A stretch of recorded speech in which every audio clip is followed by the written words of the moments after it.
The thunder of hooves echoed through the dusty streets of Silver Creek as Tabitha Gallagher raced to escape the three men pursuing her, their accusations trailing behind like a poisonous cloud. It was 1875, and the Colorado Territory had little mercy for women accused of theft, especially when the accuser was Jasper Holloway, the richest cattle baron in the county. "Stop right there, thief," bellowed the largest of the men, his voice cutting through the morning air. Tabitha's heart hammered in her chest as she ran, clutching her satchel tightly. The parcel inside a small leather-bound journal containing proof of Holloway's land swindles weighed heavily against her side. She'd taken nothing that wasn't rightfully hers, but Holloway's influence extended far beyond reason or justice. Her lungs burned as she rounded the corner toward the general store, praying to find anyone who might help. But the early morning hour had left the streets nearly deserted. As she reached the center of town, a rough hand caught her shoulder, spinning her around with such force that she lost her footing. "Got you now, you little snake," growled Holloway's foreman, a man known only as Briggs. His weathered face twisted into a cruel smile as his companions caught up. With one brutal shove, they pushed her to the ground, the impact sending dust billowing around her skirts. "The boss wants what you stole, girl," said Briggs, looming over her. "And he ain't particular about how I get it back." Tabitha raised her chin defiantly despite the fear coursing through her. "I stole nothing. This journal belonged to my father," Briggs snorted. "Your pa's been dead 6 months. Anything he had belongs to Mr. Holloway now. It's called payment for debts. My father owed that man nothing." Tabitha cried, trying to scramble backward, but another of Holloway's men blocked her retreat. "Hold her down," ordered Briggs, reaching for the satchel. "We'll take what's ours and teach this girl what happens to thieves in Silver Creek." Just as they moved toward her, a shadow fell across them, accompanied by the unmistakable sound of a revolver being cocked. "She stands with me." The words were spoken softly, but carried the weight of iron. All heads turned toward the tall figure silhouetted against the rising sun. He stood with a casual confidence, the gun in his hand held low but steady, his face shadowed by the brim of his hat. "This ain't your business, stranger," Briggs warned, though his hand hovered uncertainly over his own weapon.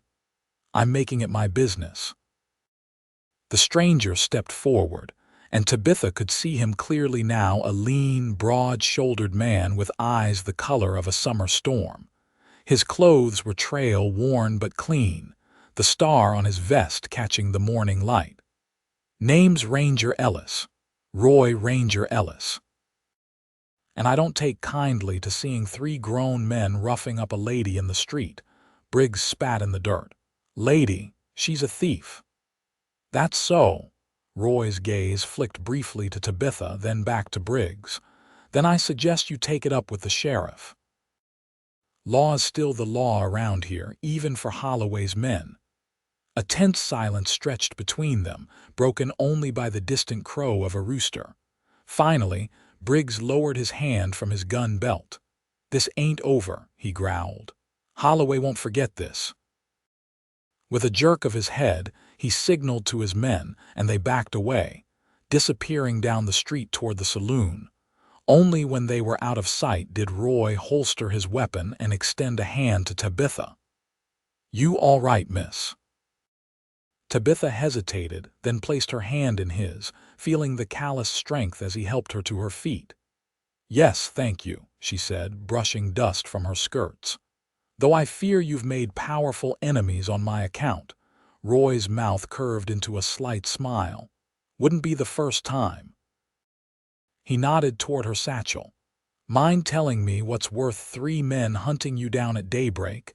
Tabitha clutched the bag closer. "Truth, Mr. Ellis, just truth."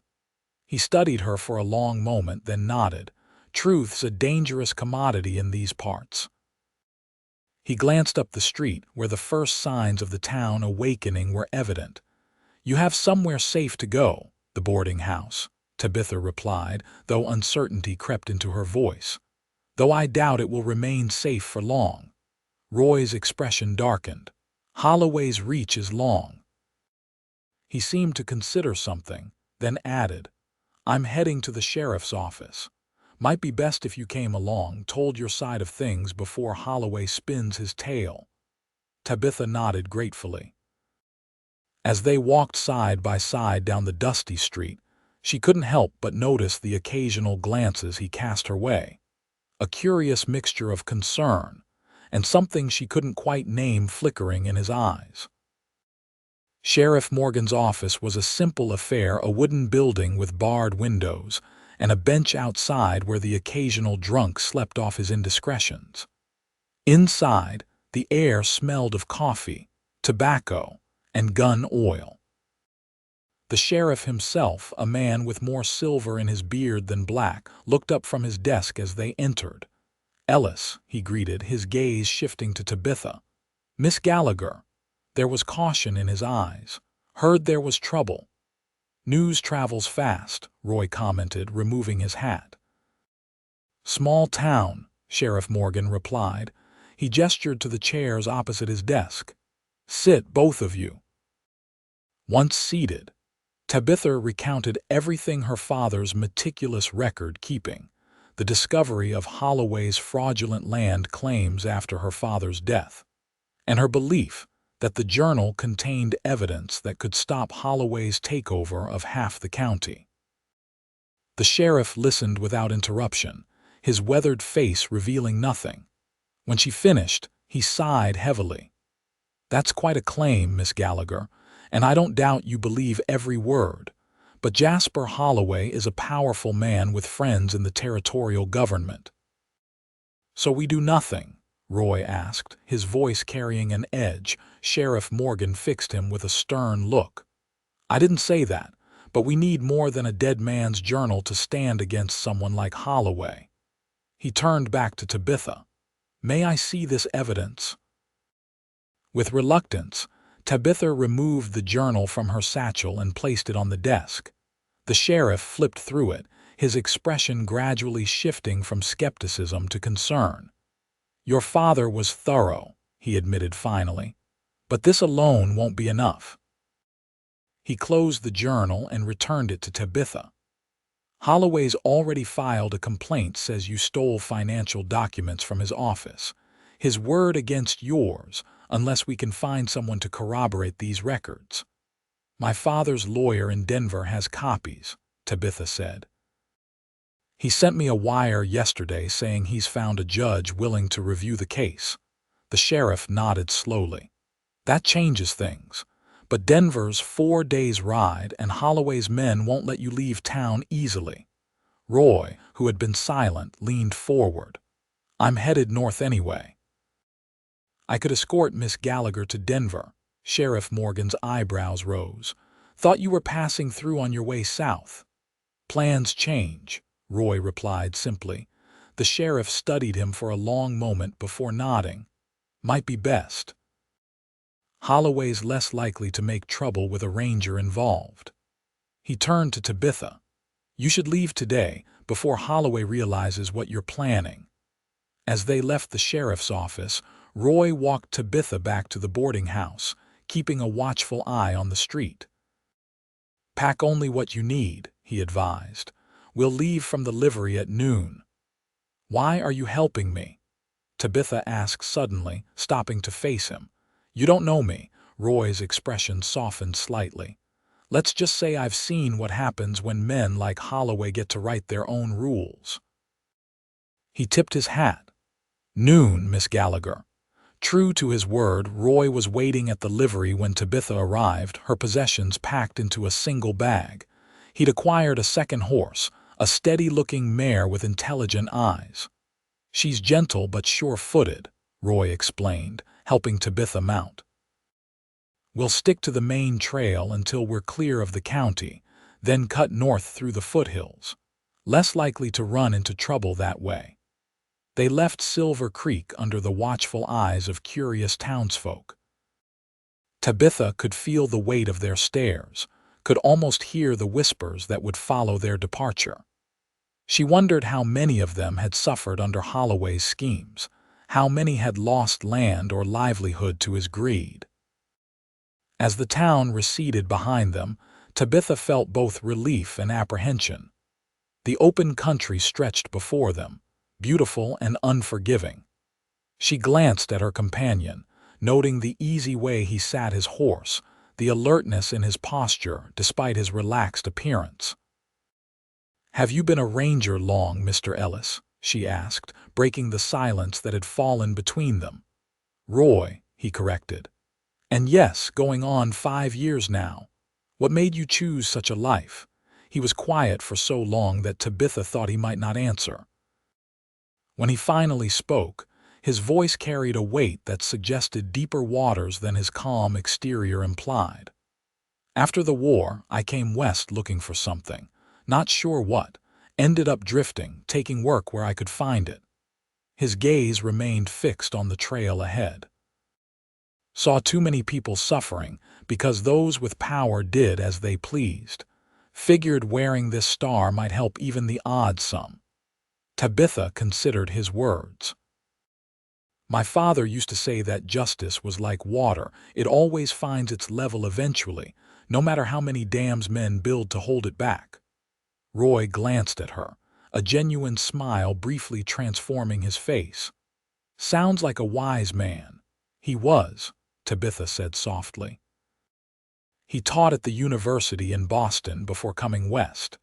Said he wanted to live someplace where a man was measured by more than his family name or the size of his bank account." "And you? What brings Boston learning to Silver Creek?" Tabitha smiled wistfully.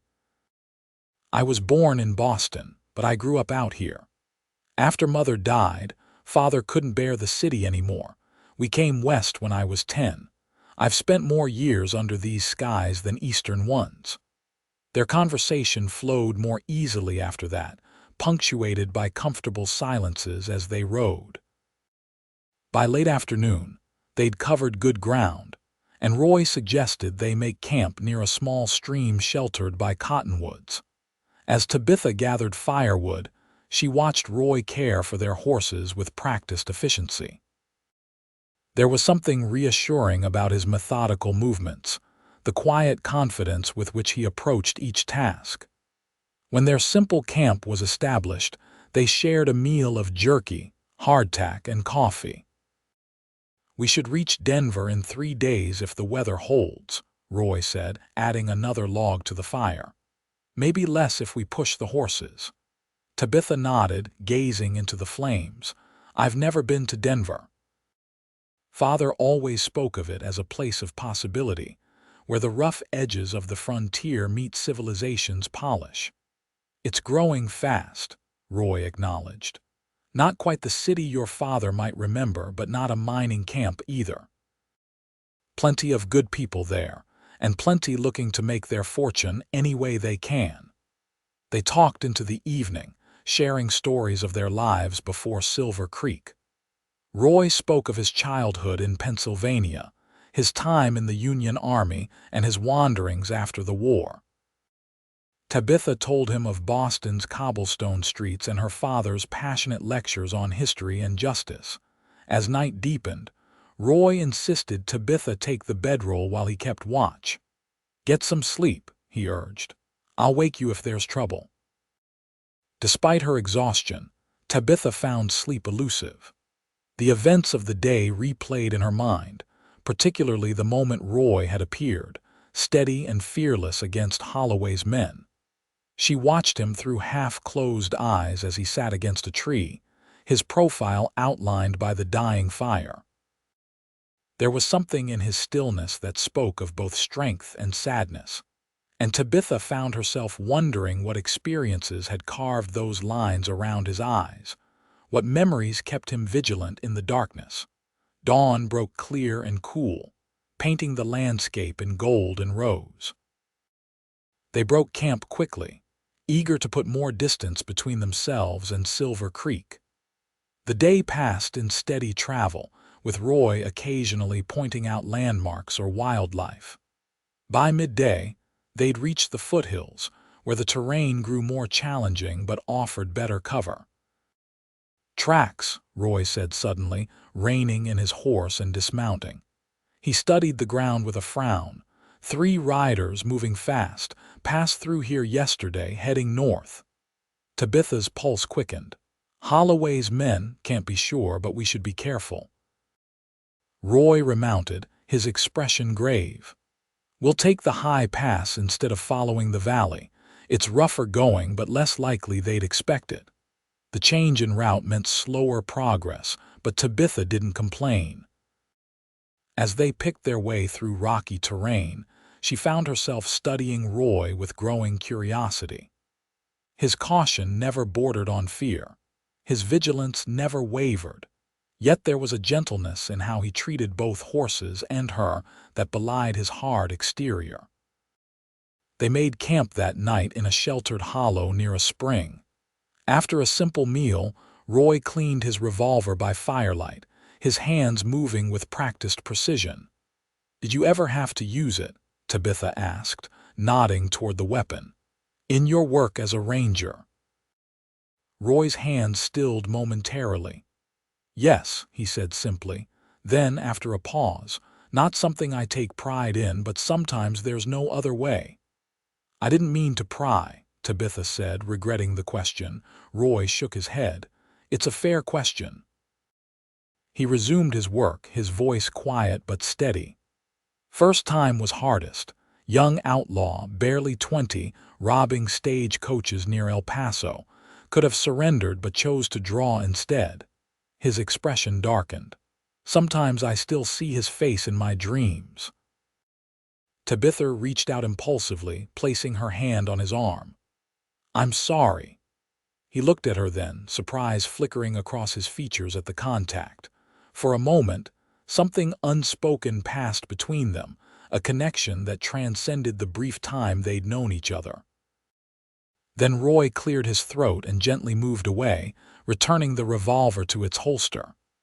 "We should turn in," he said, his voice rougher than before. "Long day tomorrow." Morning brought mist and a light drizzle that soon cleared, leaving the air fresh and the trail muddy. They traveled in companionable silence, both lost in their own thoughts. By midday, the sun had burned away the clouds, and they stopped to rest the horses near a stand of aspen trees, their leaves shimmering like gold coins in the breeze. As Tabitha stretched her legs, grateful for the respite from riding, a distant sound caught her attention, the unmistakable rhythm of approaching hoofbeats. Roy was instantly alert, his hand moving to his weapon. "Get your horse," he said quietly. "Into the trees, quickly." They had barely concealed themselves in the aspen grove when 3 riders appeared on the trail below. Even from a distance, Tabitha recognized Briggs, his broad shoulders unmistakable. With him were the same 2 men who had cornered her in Silver Creek. "They must have guessed our destination," Roy murmured, watching as the men examined the muddy ground, clearly looking for tracks. "Stay quiet." Tabitha's heart pounded as one of the men pointed in their direction. Had they left obvious signs? She held her breath as the men conferred, then, to her horror, turned their horses toward the grove. "They've spotted us," Roy said grimly. "Stay behind me." As Holloway's men approached, Roy stepped from the trees, his stance casual but his hand resting near his revolver. "Gentlemen," he called. Long way from Silver Creek. Briggs reined in his horse, a wolfish grin spreading across his face. "Well now, if it ain't the hero ranger. Figured you might head for Denver." His gaze shifted to Tabitha, who had emerged to stand slightly behind Roy. "Hand over the girl and that journal, Ellis, and we can all ride away from this." "Can't do that," Roy replied evenly. "Miss Gallagher is under my protection, and we're bound for Denver to see a judge. You're welcome to make your case there, legal-like." Briggs laughed, a harsh sound that echoed among the trees. "Holloway don't wait on judges. You're outnumbered, Ranger. Be smart." "I've faced worse odds," Roy said, his voice dangerously soft. "Ride away, Briggs. Whatever Holloway's paying you, it's not worth dying for." For a tense moment, the air between them seemed to crackle with potential violence. Tabitha held her breath, keenly aware that these men would not hesitate to kill for their employer's interests. Then Briggs made a subtle gesture, and his companion's hands moved toward their guns. But Roy was faster, his revolver clearing its holster in a blur of motion. A shot cracked through the still air, and one of Briggs's men cried out, clutching his arm as his weapon tumbled to the ground. "Next one won't be so merciful," Roy warned, his aim unwavering. "Drop your guns, both of you." Briggs hesitated, calculation evident in his narrowed eyes. For a heartbeat, Tabitha thought he might risk it anyway, but then he slowly raised his hands. "This ain't over," he growled as his remaining companion likewise surrendered.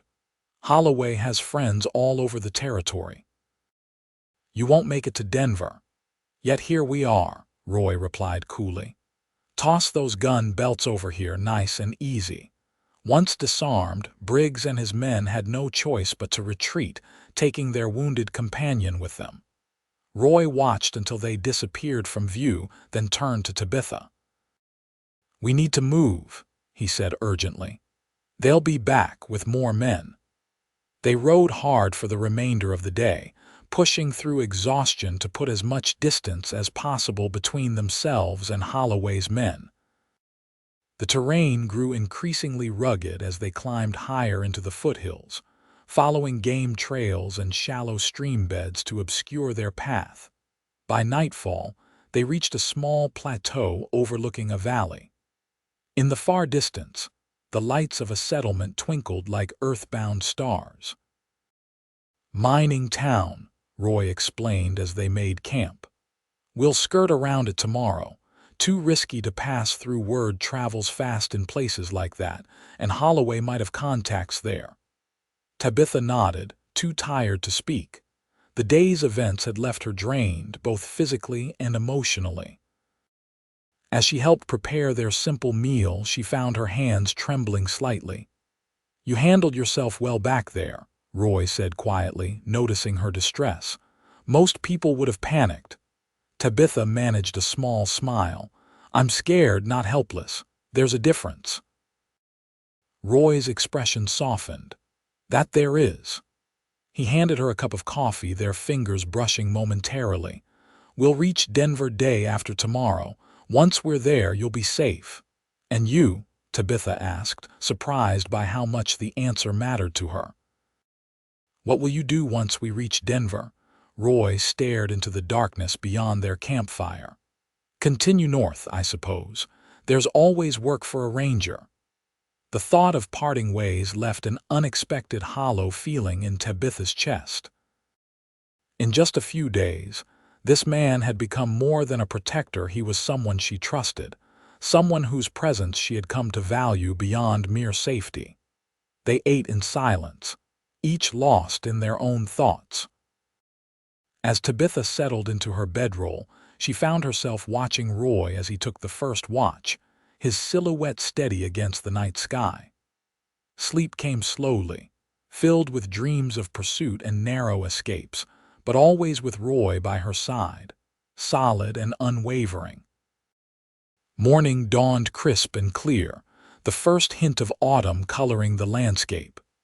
They set out early, skirting wide around the mining town as Roy had suggested.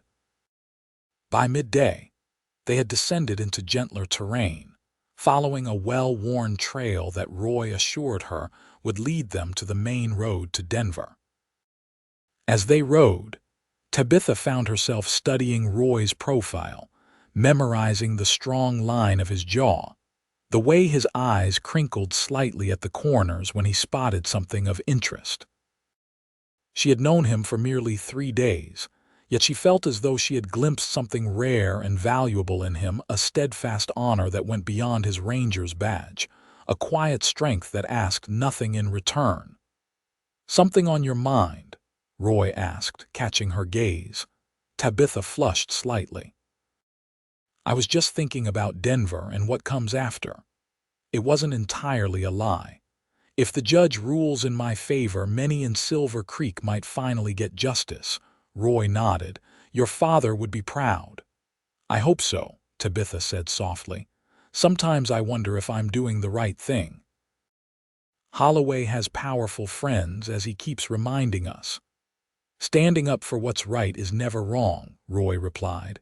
"Even when it's hard, especially when it's hard." They rode in silence for a time, the rhythmic sound of hooves a counterpoint to Tabitha's thoughts. Finally, she spoke again. "And what about you, Roy? What do you stand for beyond your duty as a ranger?"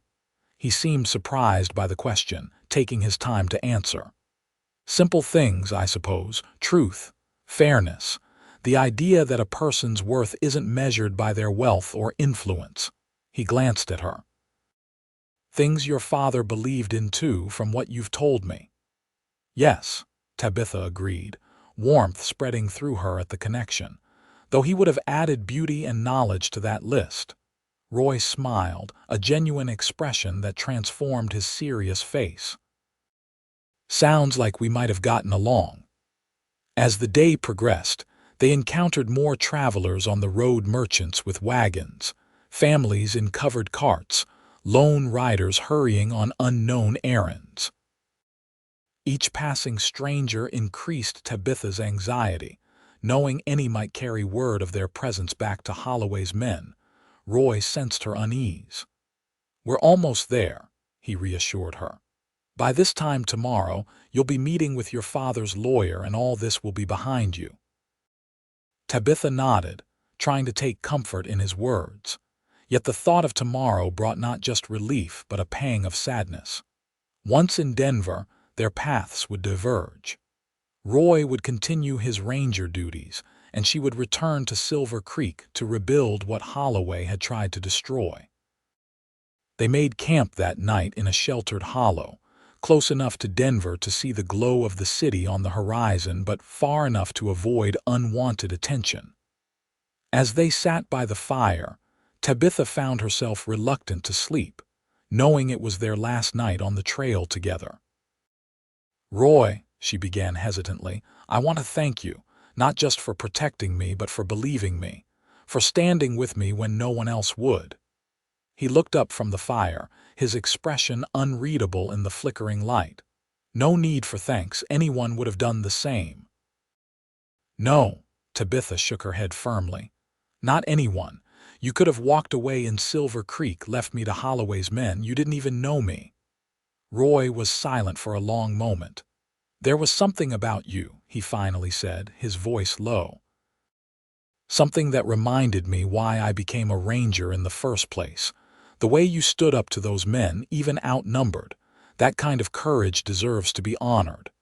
Tabitha felt a warmth that had nothing to do with the fire. "Will I see you again? After Denver, I mean." The question hung between them, loaded with unspoken meaning. Roy's eyes met hers, and for an instant, Tabitha saw something there that made her heart beat faster, a longing that mirrored her own. "I'd like that," he said simply. They reached Denver by midday, the bustling streets a stark contrast to the quiet of the trail. Tabitha felt oddly disoriented by the noise and activity, having grown accustomed to Roy's companionable silence and the rhythm of their journey. The lawyer's office was located in a respectable building near the courthouse, its polished brass nameplate announcing Harrison and Sons, attorneys at law. Inside, they were greeted by a clerk who ushered them into a well-appointed room where a gray-haired man sat behind an imposing desk. "Miss Gallagher," he rose to greet her, extending his hand. "I'm Clarence Harrison. Your father spoke highly of you in his letters." His gaze shifted to Roy. "And you are Roy Ellis," Roy replied, removing his hat. "I escorted Miss Gallagher from Silver Creek." Harrison nodded, gesturing for them to sit. A dangerous journey, I imagine. Jasper Holloway is not a man who takes challenges lightly. We encountered some resistance, Tabitha acknowledged, retrieving the journal from her satchel and placing it on the desk. But we made it. Here's my father's evidence. Harrison examined the journal carefully, his expression growing increasingly grim as he turned the pages. This confirms what your father suggested in his correspondence. Holloway has been systematically falsifying land claims, using intimidation and bribery to expand his holdings. He looked up at Tabitha. With this and the copies your father sent me, we have enough to bring formal charges. Relief washed over Tabitha. So it's over. Holloway will face justice. It's not quite that simple, Harrison cautioned. The case will need to be presented to a territorial judge, and Holloway will certainly fight back. But yes, Miss Gallagher, I believe justice is within reach. He smiled slightly. Your father would be very proud. As they left the lawyer's office, Tabitha felt lighter than she had in months. The burden of her father's legacy, the fear of failing him, had eased significantly. She turned to Roy, unable to contain her smile. "We did it," she said, impulsively grasping his hand. Roy returned the pressure briefly before releasing her, his own smile more restrained but genuine. "You did it," he corrected. "I just provided the escort service." They walked in companionable silence toward the hotel where Harrison had arranged rooms for them. As they reached the entrance, Roy hesitated. "I should report to the Ranger office while we're here," he said. "Let them know what's happened with Holloway." Tabitha nodded, trying to hide her disappointment at their imminent separation. "Of course. When will you leave for the north?" Roy studied her face, something unreadable flickering in his eyes. "I've been thinking about that," he said slowly. "The northern assignment, it's not set in stone. Rangers are needed all over the territory." Hope blossomed in Tabitha's chest, including Silver Creek. "Especially places like Silver Creek," Roy agreed, a smile tugging at the corner of his mouth. "Places where good people need someone to stand with them against men like Holloway." Tabitha took a step closer to him, emboldened by the warmth in his gaze. "I think Silver Creek would benefit greatly from having a ranger stationed there. Someone who understands justice isn't just about the law on paper, but how it protects ordinary people." "Is that so?" Roy's voice was soft, his eyes never leaving hers. "And would there be other reasons for a ranger to consider such a posting?" "Perhaps," Tabitha replied, her heart racing. "Perhaps there might be someone there who'd be very glad of his company. Someone who's come to admire his courage and his kindness. Someone who doesn't want to say goodbye just yet." Roy reached out slowly, his hand gentle as he brushed a strand of hair from her face. "Well then," he murmured, "I suppose I should request that assignment. Seems like the kind of place a ranger could do some good. Maybe even find something he didn't know he was looking for." As the afternoon sun cast long shadows across Denver's streets, Tabitha Gallagher and Roy Ellis stood close together, their journey from adversaries to allies to something deeper written in the space between them. The city bustled around them, but in that moment, they existed in a world of their own, making a world where courage was rewarded, justice prevailed, and standing together meant never having to stand alone again. 6 months later, the citizens of Silver Creek gathered at the small church on the edge of town. Jasper Holloway was gone, his empire dismantled by the territorial courts, his stolen lands returned to their rightful owners. In his place, a new order had taken root, one built on fairness and mutual respect, guided by the steady hand of the town's resident ranger. As Tabitha walked down the aisle toward Roy, her father's journal tucked safely away at home, she thought about the strange twists of fate that had brought them to this moment. From that first confrontation in the dusty street, when he had stood between her and danger with the simple declaration that would change both their lives. "She stands with me." Now, as she reached him and took his hands in hers, those words had taken on new meaning. They would stand together through whatever life brought their way, partners in all things, bound by a love forged in adversity and strengthened by shared purpose. "Ready," Roy whispered, his eyes reflecting all the love and promise that had grown between them. Tabitha squeezed his hands, her heart full. "With you, always." As they spoke their vows before the assembled townsfolk, Tabitha knew that the journal that had brought them together was just the beginning of their story. The pages ahead remained to be written, but they would write them together, standing side by side in the home they had claimed, and the life they had chosen, a life of purpose, of justice, and of love that had found them when they least expected it, in the wild heart of the West.